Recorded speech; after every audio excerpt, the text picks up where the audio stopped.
ఒక ప్రభుత్వం చేసే తప్పుడు విధానాల వల్ల, సరైన సమయంలో యాక్ట్ చేయకుండా పోయేదాని వల్ల ప్రజలు ఏ విధంగా నష్టపోతారో ఇదొక ఉదాహరణ. ఆంధ్రప్రదేశ్ రాష్ట్రంలో ఏ ప్రోగ్రాం సరిగా జరగలేదు. సెంట్రలీ స్పాన్సర్ స్కీమ్స్ అన్నీ కూడా నిర్వీర్యం అయిపోయినాయి.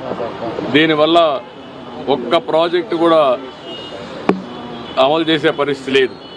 ఈరోజు ఈ ప్రభుత్వం వచ్చిన తర్వాత 93 సెంట్రలీ స్పాన్సర్డ్ స్కీమ్స్ని వాళ్ళు డీఫంక్ట్ చేస్తే, అవి ఖర్చు పెట్టి ఆ డబ్బులు డైవర్ట్ చేస్తే, మేము ఆ డబ్బులంతా ఖర్చు పెట్టి యూసీలు ఇచ్చి మళ్ళా ఇప్పుడు ట్రాక్లో పెట్టే పరిస్థితికి వచ్చాం. అంటే ఈ విధంగా సెంట్రల్ ఇచ్చే స్కీమ్స్ అన్ని ఉపయోగించుకుంటే రాష్ట్రంలో ప్రయోజనాలు వస్తాయి, ఉపయోగించుకోకపోతే ఇలాంటి సమస్యలు వస్తూ ఉంటాయి. ఒక భయంకరమైన పాలన. అదే మాదిరిగా ఆ రోజు చేతగాని పరిపాలన వల్ల చాలా సమస్యలు వచ్చాయి. ఒక్కొక్కటి ఆ సమస్యలను పరిష్కారం చేసుకుంటూ ముందుకు పోతున్నాం. అందులో ప్రధాన సమస్య జల్ జీవన్ మిషన్ కూడా.